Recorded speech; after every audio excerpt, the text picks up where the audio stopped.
হরে কৃষ্ণ। আজ আমরা গিয়েছিলাম পানিহাটি দধিচিরা মহোৎসব, সেই দুর্লভ দর্শন কিছু মুহূর্ত আপনাদের কাছে তুলে ধরলাম। আসুন সবাই দর্শন করুন এবং নিজের মনুষ্য জন্ম সার্থক করুন।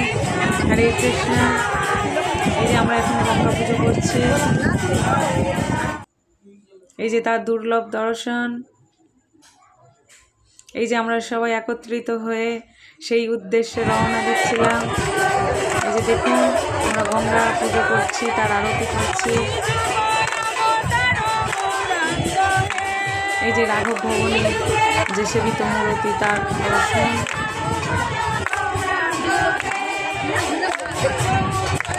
এই যে রাধা মাতার দর্শন।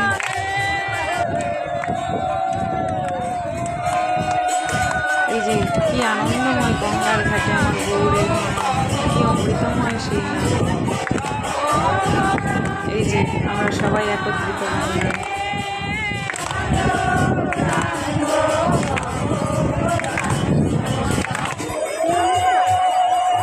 এবার প্রণাম করব, প্রণাম পর্ব সেরে গঙ্গা স্নান করবো।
এই যে ভক্তজনদের দর্শন করুন, সব কীর্তন করতে করতে আসছেন।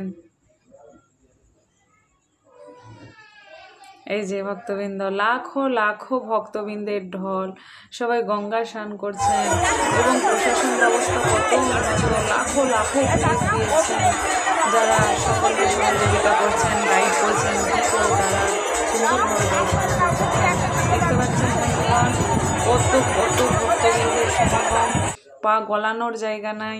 এই যে সেই রাঘব ভবনে নিতাই গৌর হরির দর্শন। এই যে আমার রঘুনাথ দাস গোস্বামী, এই যে সেই রঘুনাথ গোস্বামীর সমাধি, যে সমাধি পরিক্রমা করে নিজের দুর্লভ মনুষ্য জন্মটা সার্থক করলাম। দেখুন কত কত ভক্তরা সুন্দর করে পরিক্রমা করে তাদের মনুষ্য জন্মটা সার্থক করছেন। হাজার হাজার মানুষ পরিক্রমা করছে সেই সমাধি। দেখছেন আজ দধিচিরা মহোৎসব, তাই গোপালের সকালের ভোগ। দেখুন এই যে আমার সেই রঘুনাথ দাস গোস্বামী, এই যে তার সেই শ্রীকৃষ্ণ চৈতন্যের চরণ, নিতাই চাঁদের চরণ, যে চরণ